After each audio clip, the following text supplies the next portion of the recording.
Morning మ్యాగజైన్కి స్వాగతం. ప్రముఖ దినపత్రికలు వస్తున్న వార్తల వెనుక జరుగుతున్న పరిణామాలు చూద్దాం. ఈనాడు చూస్తే పేదరికం లేని సమాజమే ధ్యేయం, బాగా పనిచేసిన మార్గదర్శకులకు సన్మానం. ఆగస్టు 15 నాటికి P4కు ఒక రూపం తీసుకొస్తాం. కార్యక్రమం ప్రారంభోత్సవంలో ముఖ్యమంత్రి చంద్రబాబు ఆంధ్రప్రదేశ్ని పేదరికం లేని రాష్ట్రంగా తీర్చిదిద్దాలన్న సంకల్పానికి శ్రీకారం చుట్టామని P4 భావితరాల భవిష్యత్తు కోసం రూపొందించిన కార్యక్రమాన్ని ముఖ్యమంత్రి చంద్రబాబు వెల్లడించారు. సమాజంలోని సంపన్నులను పేదలతో అనుసంధానించి పేదరికాన్ని నిర్మూలించేందుకు ఉద్దేశించిన మార్గదర్శి బంగారు కుటుంబం P4 జీరో పావర్టీ కార్యక్రమాన్ని ఆయన ఆదివారం అమరావతిలో ప్రారంభించారు. పారిశ్రామిక, విద్య, వ్యాపార, వాణిజ్య రంగాల్లోని ప్రముఖులను ఒకే వేదికపైకి ఆహ్వానించిన ప్రభుత్వం పేదల అభ్యున్నతికి వారు మార్గదర్శనం చేసేలా కర్తవ్యాన్ని నిర్దేశించింది. తెలుగువారి తొలి పర్వదినమైన ఉగాదిని ఇందుకు సందర్భంగా ఎంచుకుంది. ముఖ్యమంత్రి చంద్రబాబు ప్రసంగిస్తూ ఉగాది రోజున ఏ పని ప్రారంభించిన జయప్రదం అవుతుంది, రాష్ట్ర భవిష్యత్తు కోసం ఆలోచించే పవన్ కళ్యాణ్ వంటి మిత్రుడు ప్రభుత్వంలో ఉండటం సువర్ణావకాశం. ఇక్కడ అందరినీ చూశాక నమ్మకం వచ్చింది. P4 అమలు మాటలతో అయ్యేది కాదు. మంత్రులు, అధికారులు, ప్రజాప్రతినిధులు సిద్ధపడాలి. డబ్బులు సంపాదించిన వ్యాపారవేత్తలు, పారిశ్రామికవేత్తలు ముందుకు రావాలి. అందరం సమిష్టిగా పనిచేయాలి. ఇది చేయగలిగేటటువంటి ఇది జీవితం అన్నటువంటి విషయాన్ని హైలైట్ చేసుకొచ్చారు. ఇందులో ఏది డబ్బులు ఉన్నటువంటి వాళ్ళు డబ్బులు లేనటువంటి వాళ్ళని చూసుకోవాలి. ఇప్పుడు ఒక కూలీ కుటుంబానికి డబ్బులు లేనటువంటి అతను అయ్యాడు. అతని కుటుంబానికి ధనవంతులైన కుటుంబం ఏం చేస్తుంది? కూలీ ఇస్తుంది. అంతే తప్పించి ఏ విధంగా పైకి తీసుకొస్తుంది? వాళ్ళు ఏదైనా వ్యాపారం చేసుకుంటామంటే తోడ్పాటు. మరి ప్రభుత్వం నిద్రపోతుందా? ముద్రా రుణాలు ఇప్పిస్తే చాలు కదా. ఒక్కొక్కరికో 10 లక్షలు 25 లక్షలు ఏ ధనవంతుడు ఏ పేదవాళ్ళకి ఇవ్వడు కదా. మ్యాక్సిమం ఇస్తూ 1 2 లక్షలు ఖర్చు పెట్టుకోవడానికి సిద్ధపడతాయి. అది కూడా దాని నుంచి అతను ఏదో లబ్ధి ఆశిస్తాడు. అదేదో 10 లక్షల దాకా పథకం ఉంది కదా, ముద్రా రుణాలు లాంటివి. ప్రభుత్వం చేయాల్సిన పనిని ఎవరి మీదకో తోసి ఏదేదో జరిగిపోతుందన్నటువంటి ఒక భ్రమ కల్పించేటటువంటి ప్రయత్నమే P4 అనేటటువంటి కాన్సెప్ట్. అయితే మయన్మార్లో మళ్ళీ భూకంపం అంటూ మాండలే సమీపంలో కంపించిన భూమి, నిద్రకు దూరంగా ఆరుబయటే ప్రజలు, వీధుల్లో కుళ్ళుతున్న మృతదేహాలు. మయన్మార్లోని రెండో పెద్ద నగరమైన మాండలేలో ఆదివారం మధ్యాహ్నం మరోసారి భూమి కంపించింది. భూకంప లేఖని మీద దీని తీవ్రత 5.1గా నమోదైంది. 7.7 తీవ్రతతో శుక్రవారం సంబంధించిన తొలి భూకంప దాటికి విలవెల్లాడే నగరంలో ప్రజలు కంటి మీద కునుకు లేకుండా గడుపుతుండగా మళ్లీ ప్రకంపనలు చోటు చేసుకుంటున్నాయి. పెద్ద ఎత్తున భవనాలు, మౌలిక సదుపాయాలు దెబ్బతింటున్నాయి. భూ ఉపరితలానికి 10 కిలోమీటర్ల లోతులోనే భూకంప కేంద్రాలు ఉన్నాయని అమెరికా భూ వైజ్ఞానిక సర్వే సంస్థ వెల్లడించింది. మృతుల సంఖ్య 10,000 దాటే అవకాశం ఉందని అంచనా వేసింది. ఇప్పటి వరకు 1644 మందికి పైగా మృతులను గుర్తించారు. మాండలే వీధుల్లో మృతదేహాలు కుళ్ళిపోతుండటంతో దుర్గంధం వెలువడుతోంది. మండుటెండలో ఒత్త చేతులతో చిన్న పారలతో శిథిలాలను తొలగిస్తూ ఎవరైనా ప్రాణాలతో ఉన్నారేమో తెలుసుకునేందుకు ప్రజలు ప్రయత్నిస్తున్నారు. సమయం గడిచిపోతున్న కొద్దీ అవకాశాలు సన్నగిల్లుతూనే శిథిలమైన రహదారులు, కూలిన వంతెనలు, అరకొరగా మిగిలిన సమాచార వ్యవస్థ అంతర్యుద్ధం కారణంగా సహాయక చర్యలకు తీవ్ర విఘాతం వాటిల్తోంది. కంట్రోల్ టవర్ కూలిపోవడంతో విమానాల సేవలు నిలిచిపోయాయి. ఇళ్లు కూలిపోవడం మళ్ళీ భూమి కంపిస్తుందనే సూచనల నేపథ్యంలో చాలామంది ప్రజలు ఆరుబయట గడుపుతున్నారన్నటువంటి వార్తని హైలైట్ చేశారు. అయితే గాడిన పడిన పోలవరం ప్రాజెక్ట్. కూటమి ప్రభుత్వం ఏర్పడిన 9 నెలల్లోనే 6% పనులు. జగన్ హయాం 5 ఏళ్లలో చేసింది 11.58%. వరదల్లోనూ పనులు చేసేలా ఏర్పాటు. సీపేజీ నియంత్రణకు బట్రస్ డ్యామ్ నిర్మాణం, డీవాల్ నిర్మాణ పనులు కొనసాగింపుకు ప్లాట్ఫామ్ అంటూ పోలవరం ప్రాజెక్టు నిర్మాణం గాడిలో పడింది. అనేక సాంకేతిక సవాళ్లను పరిష్కారాలు వెతికి ముందడుగు వేశారు. కూటమి ప్రభుత్వం ఏర్పడిన తర్వాత 9 నెలల కాలంలో ప్రాజెక్టు మొత్తం మీద 6.11% పనులు చేశారు. జగన్ హయాం గత 5 ఏళ్లలో ప్రాజెక్టులో 11.58% మాత్రమే చేయగలిగారు అన్నటువంటి వార్తని హైలైట్ చేశారు. ఈ విచిత్రమైనటువంటి అంకెలు ఎంతో తెలియదు. ఇంతకుముందు చంద్రబాబు గారు 78% చేశారని చెప్పారు. ఇప్పుడు వీళ్ళు చెప్తున్నది 11.58% జగన్ టైంలో చేశారు. అంటే 78, 80, 90 అప్పుడే అయిపోయింది. ఇప్పుడు 6% అయిపోయింది. అంటే 96% పనులు పూర్తయిన, ఇంకా 4% పనులే ఉన్నాయి. ఎందుకు ఈ దిక్కుమాలిన శాతాలు? ఇంకోటి, అసలు దీంట్లో చంద్రబాబు ఏం చేస్తారు, జగన్ ఏం చేస్తారు? అక్కడికి వెళ్ళి ఫోటోలు దిగి రావడం తప్పించి చేసేది పోలవరం అథారిటీ కాంట్రాక్టర్, నడిపించేది కేంద్ర ప్రభుత్వం, మొత్తం చూసేది కేంద్ర ప్రభుత్వం. ఇక్కడ వీళ్ళు ఏదన్నా చెప్పినా కూడా మార్చే ఉద్దేశం కూడా లేదు వాళ్ళకి. ఇంకా ఏదో వీళ్ళు చేసేస్తున్నారు. జగన్ టైంలో ఏం చేయలేరు, ఇప్పుడు వీళ్ళు చేసేస్తున్నారు. జగన్ టైంలో అవన్నీ అదేది గేట్లు అవన్నీ కట్టించాడు. అంతకుముందు వీళ్ళు కట్టించిన దాంట్లోనే కదా కూలిపోయినటువంటిది. దానివల్లనే కదా 2-3 ఏళ్ళు నీళ్ళలో కొట్టుకుపోయేటటువంటి ప్రాజెక్టులు ఎవడన్నా కడతాడా? అప్పుడు కొట్టుకుపోవడం వల్లనే కదా తేడా వచ్చినటువంటిది. నీళ్ళ అడుగును కట్టేటటువంటి గోడ కొట్టుకుపోవడం వల్ల వచ్చినటువంటి సమస్య కదా. బట్ జనాలకి పెద్దగా ఇన్డెప్త్ అవగాహన ఉండదు. పైన మాటలే. ఏమి కరెక్ట్ అంటే అది, ఏమి కాదంటే అది కాదు అన్నటువంటి కాన్సెప్ట్.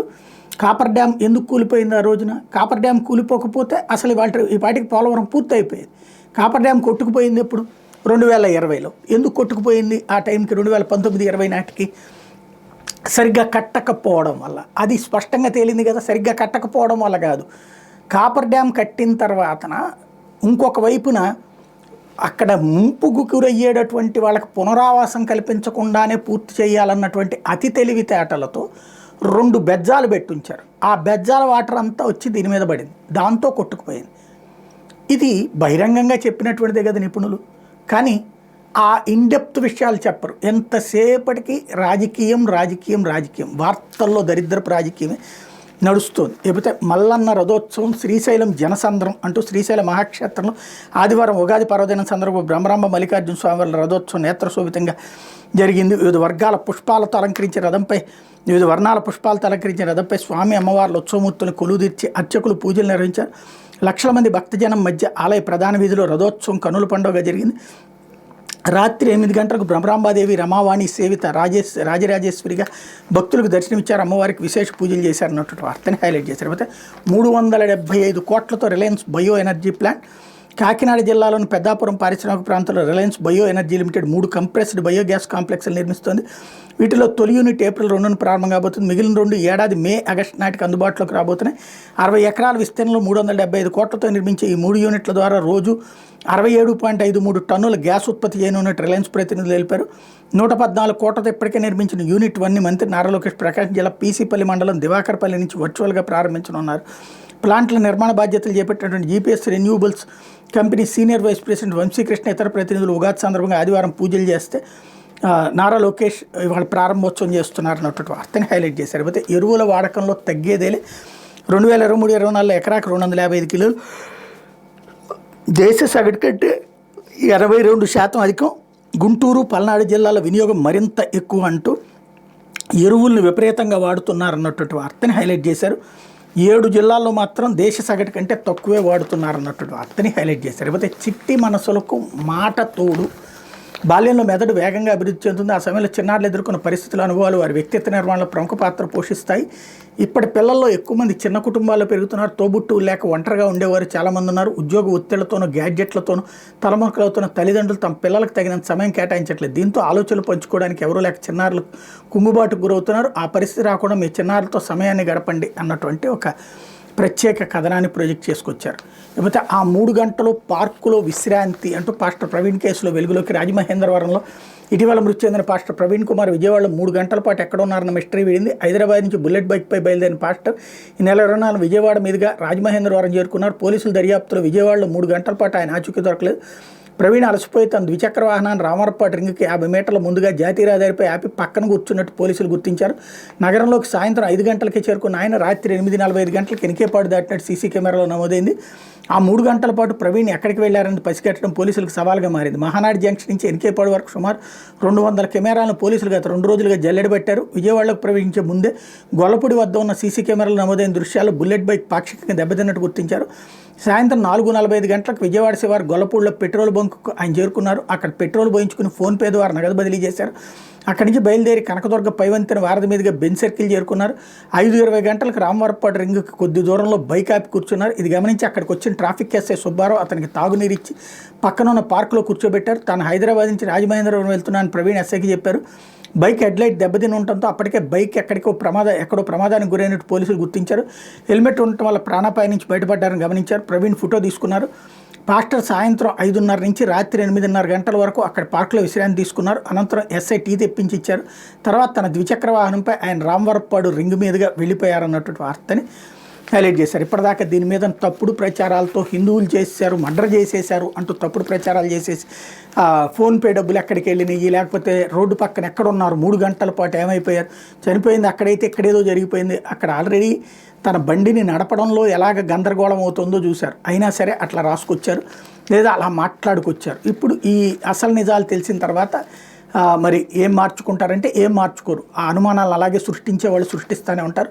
దేశ వ్యతిరేక శక్తులన్నీ ఏకమవుతున్నటువంటి వేళ ఇది. లేకపోతే సాక్షి బీసీల ఆలోచన ఆ పూటకే, బడుగు బలహీనులు చెప్పినా కూడా ఆలోచించరు, వాళ్ళ ఆలోచన విధానమే తప్పు అంటూ పేదలపై మరోసారి సీఎం చంద్రబాబు అనుచిత వ్యాఖ్యలు. పేదల కోసం P4 అంటూ నిండు సభలో అవమానించిన వైనం. గతంలోనూ ఎస్సీలు బీసీలను ఉద్దేశించి దారుణంగా మాట్లాడిన బాబు, ఎస్సీగా పుట్టాలని ఎవరైనా కోరుకుంటారంటూ హేళన, తమాషాలు చేస్తున్నారు, మీ తోకలు కత్తిరిస్తా అంటూ నాయి బ్రాహ్మణులపై హోంకరింపులు.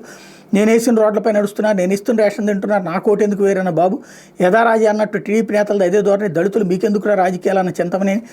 ఎస్సీలు శుభ్రంగా ఉండరన్న ఆదినారాయణ రెడ్డి. బగ్గుమంటున్న బీసీ ఎస్సీ పేద వర్గాలంటూ ఒక కథనాన్ని రాసుకొచ్చారు. అదే సందర్భంలో P4 అడ్వాన్స్డ్ ఏప్రిల్ ఫూల్ అంటూ తెలుగు సంవత్సరాది ఉగాది నాడే దగాకు చంద్రబాబు శ్రీకారం. పరిపాలనలోనే కాదు సంక్షేమ పథకాలను డైవర్షన్ పాలిటిక్స్. సూపర్ 6 నుంచి దృష్టి మళ్లించేందుకు చంద్రబాబు P4 పథకం. వాలంటీర్ల వేతనం 10,000కు పెంచుతామని గత ఉగాది నాడు ప్రకటన. ఈ ఉగాదికి ప్రజల చెవిలో పూలు పెడుతూ పేదరిక నిర్మూలన కార్యక్రమం. అందరూ ఏప్రిల్ 1న ఫూల్ చేస్తే ఉగాదిని ఎంచుకున్న చంద్రబాబు అన్నటువంటి వార్తని హైలైట్ చేశారు. ఈ బడుగు బలహీన వర్గాల ఆలోచన అంతా ఆ పూటకే ఉంది, చెప్పినా కూడా ఆలోచించరు. ఇప్పుడు వచ్చారు, సగం మంది వెళ్ళిపోయారు, వాళ్ళ ఆలోచన అంతా మీటింగ్ అయింది, మా పని అయిపోయింది అంటే మన ఆలోచన విధానం నేను తప్పుపడుతున్నా, మిమ్మల్ని కాదు, అదే ఇక్కడ ఉన్న వాళ్ళంతా ఉన్నారు, వీళ్ళకు ఓపిక ఉంది, బంగారు కుటుంబాలకు ఓపిక లేదు, మార్గదర్శకులకు ఓపిక ఉంది అంటే వాళ్ళు నేర్చుకున్నారు, అది నేర్పాల్సిన బాధ్యత నాపై ఉంది, అందుకే నేను పట్టుదలగా ఉన్నా, ఇట్టి పరిస్థితుల్లో వారి జీవితాల్లో వెలుగులు తెస్తా. ఈ వ్యాఖ్యలు చూసారు. 40 ఏళ్ల రాజకీయ అనుభవం, 4 సార్లు ముఖ్యమంత్రిగా ఉన్నానని చెప్పుకునే చంద్రబాబు దళిత బలహీన వర్గాలను నిర్వహించి ఆదివారం నిర్వహించిన P4 సభలో మాట్లాడిన దారుణమైన మాటలు. దళితులు బడుగు బలహీన వర్గాలపై ముఖ్యమంత్రి చంద్రబాబు తనకు అలవాటైన రీతిలో మళ్లీ నోరు పారేసుకున్నారన్నటువంటి వార్తని హైలైట్ చేశారు. అదే సందర్భంలో సాధారణంగా అందరూ ఏప్రిల్ 1న ఫూల్స్ డే చేసుకుంటారు, సీఎం చంద్రబాబు మాత్రం అడ్వాన్స్గా తెలుగు సంవత్సరాది ఉగాది రోజు ఫూల్స్ చేశారు. సరిగ్గా ఏడాది క్రితం 2.66 లక్షల మంది వాలంటీర్లను వంచిన సీఎం చంద్రబాబు ఇప్పుడు ప్రజలందరినీ మభ్యపుచ్చేందుకు సిద్ధమయ్యారు. రాజకీయాల్లో తన డైవర్షన్ పాలిటిక్స్ని సంక్షేమ కార్యక్రమాలకు వర్తింపజేస్తున్నారు. నిజంగానే పేదరికాన్ని రూపుమాపాలంటే తాను హామీ ఇచ్చిన సూపర్ 6 పథకాలను చంద్రబాబు అమలు చేయాలన్నటువంటి వార్తని హైలైట్ చేశారు. అయితే సాంస్కృతిక వటవృక్షం RSS పై ప్రధాని నరేంద్ర మోడీ ప్రశంసలు. నాగపూర్ ప్రధాన కార్యాలయ సందర్శన. ప్రధాని హోదాలో 11 ఏళ్లలో ఇదే తొలిసారి.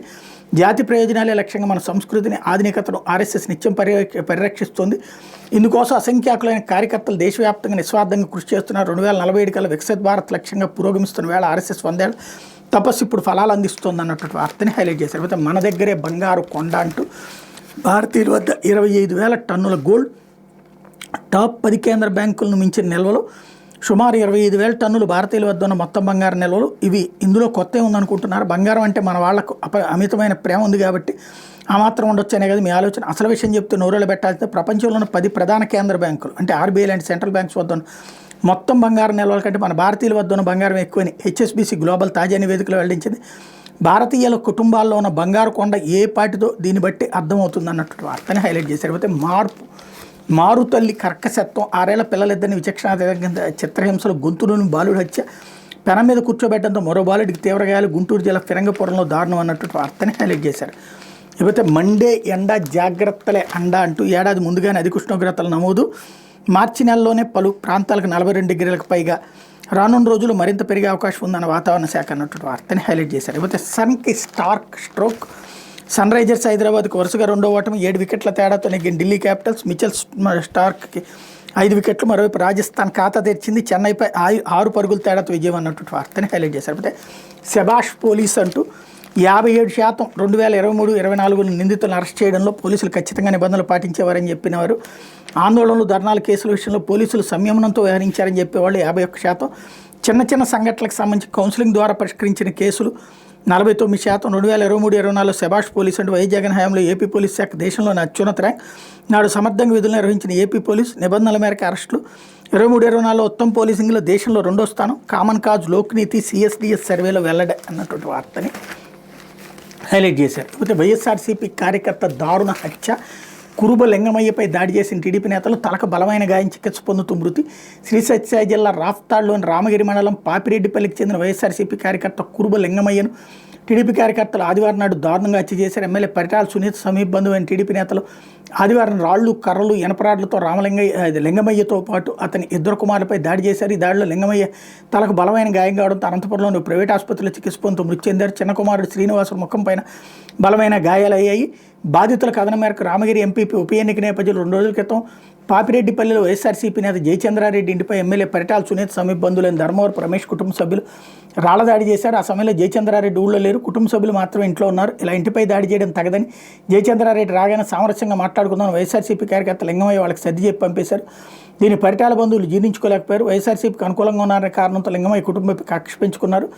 ఆదివారం లింగమయ్య పెద్ద కుమారుడు మనోహర్ బైక్పై అత్తారింటికి వెళ్తుండగా దారిలో ధర్మవరపు రమేష్, ఆదర్శ్, అభిలాష్ నాయుడు, నవకాంత్, రామానాయుడు, మాదిగ సురేష్ రాళ్ల దాడి చేశారు. ఆ దాడి నుంచి తప్పించుకుని ముందుకెళ్లిన మనోహర్ తండ్రికి ఫోన్ చేసి జరిగిన విషయం చెప్పాడు. అంతలోనే వారు మరో 10 మందితో కలిసి కర్రలు ఇనపరాడ్లతో వచ్చి ఇంట్లో ఉన్న లింగమయ్య చిన్న కుమారుడు శ్రీనివాసులపై దాడి చేశారు. ఈ దాడిలో లింగమయ్య తలకు బలమైన గాయం, చికిత్స పొందుతూ మృతి చెందాడు. కాగా పరిటాల శ్రీరామ్ అభయంతోనే లింగమయ్య హత్య జరిగిందని రాప్తాడు వైఎస్ఆర్సీపీ మాజీ ఎమ్మెల్యే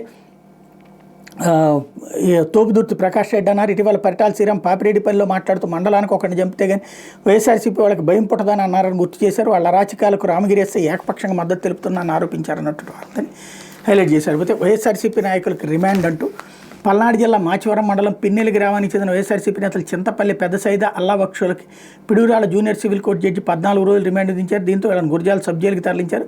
సార్వత్రిక ఎన్నికల తర్వాత టీడీపీ దాడులు భరించలేక పిన్నెల్లి గ్రామానికి చెందిన వైఎస్ఆర్సీపీ నేతల కార్యకర్తలు తెలంగాణలో మల్లారెడ్డిగూడెం వెళ్లి జీవిస్తున్నారు. చింతపల్లి వెళ్లి దాచేపల్లి సీఐ నేతృత్వంలో పోలీసులు సివిల్ డ్రెస్లో శనివారం మల్లారెడ్డిగూడెం వెళ్లి పెద్ద సైదా అల్లా బక్షులను బలవంతంగా తీసుకొచ్చారు. దీంతో వీళ్ళ కుటుంబ సభ్యులు ఈ విషయాన్ని గురజాల మాజీ ఎమ్మెల్యే కాసు మహేష్ రెడ్డి దృష్టికి తీసుకెళ్లారు.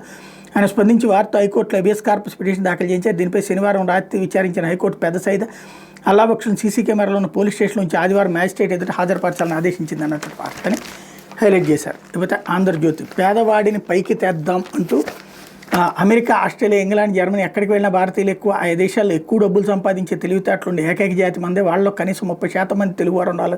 నా ఆకాంక్ష, స్వార్థం కూడా అందుకోసమే పనిచేస్తున్నానంటూ చంద్రబాబు స్టేట్మెంట్ ఇక్కడ హైలైట్ చేశారు. ఎవడికోడు బతుకుతాడు అక్కడికి వెళ్ళి. ఇక్కడ ఏమైనా దాంట్లో చంద్రబాబు గారి ప్రయత్నమో లేకపోతే పవన్ కళ్యాణ్ గారి ఆలోచన ఉంటుందా? ఇంట్లో ఆస్తులు అమ్ముకునేనో లేకపోతే అప్పులు చేసినో పోతుంటారు. దానికి చంద్రబాబు గారికి ఏంటి సంబంధం? అంటే నువ్వు బాగుపడితే చంద్రబాబు గారిని, బాగుపడకపోతే నీ ప్రారంభం అన్నటువంటి కోణంలో వార్తలు రాసుకొస్తూ ఒక మైండ్ గేమ్ సైకలాజికల్గా నడిపేటటువంటి ఆహారం. అయితే భూదందాల్లో 6 జగన్ మంత్రులు అంటూ 42 మంది ప్రజాప్రతినిధులు, 120 మంది నేతలు కూడా, 22 మంది డిప్యూటీ కలెక్టర్లకు ప్రధాన పాత్ర, 48 మంది తహసీల్దార్లు, 23 మంది సర్వేయర్లు సైతం. ప్రభుత్వానికి రెవెన్యూ శాఖ నివేదిక మొత్తం 13.59 లక్షల ఎకరాల ఫ్రీహోల్డ్, చట్ట వ్యతిరేకంగా నిషేధ జాబితా నుంచి 5.74 లక్షల ఎకరాలకు విముక్తి, 8,403 ఎకరాల అక్రమ రిజిస్ట్రేషన్, అంతర్గత విచారణలో నిగ్గుతేలిన నిజాలు, రాజకీయ పెద్దల అవినీతి అధికారులపై క్రిమినల్ చర్యలకు సిఫార్సు, వేటేస్తారా వదిలేస్తారా సీఎం కోర్టులో రెవెన్యూ బంతి అన్నటువంటి వార్తని హైలైట్ చేశారు.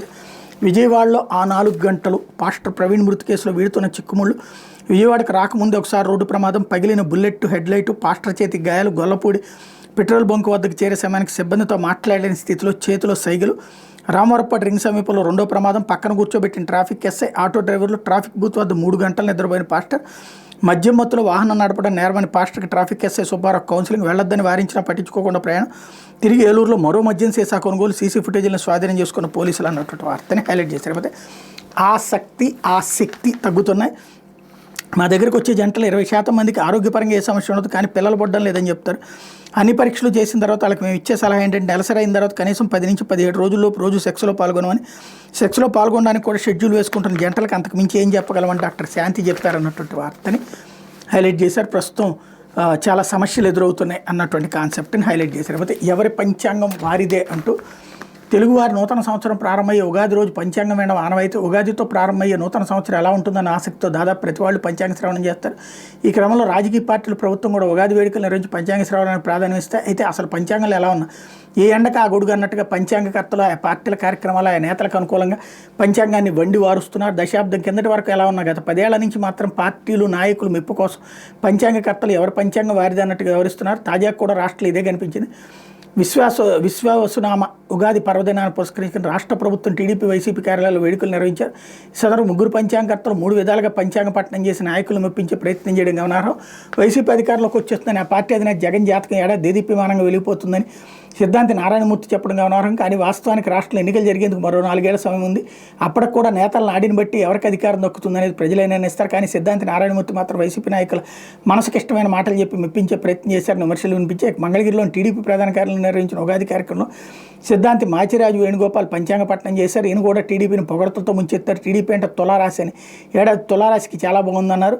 తెలంగాణలో కూడా టీడీపీ నిలదొక్కుంటుందని చెప్పడం కానవరం. అంతేకాదు పార్టీలో ఎంతమంది నాయకులు ఉంటే అందరికీ పదవులు దొక్కుతాయని చెప్పడం కోసమేర్పు. మరి ఇది సాధ్యమేనన్నది చూడాలి. మరోవైపు రాష్ట్ర ప్రభుత్వ ఆధ్వర్యంలో విజయవాడలో నిర్వహించిన ఉగాది వేడుకలో సహస్రావధాని మాడుగుల నాగఫణిశారం పంచాంగపట్నం చేశారు. మాటకోసారి సీఎం చంద్రబాబు పొగడ్తలతో ముంచెత్తారు. అయితే నాగఫణిశారం చెప్పిన విషయాలు వాస్తవాలకు దగ్గరగా ఉన్నాయని పలువురు వ్యాఖ్యానించారు.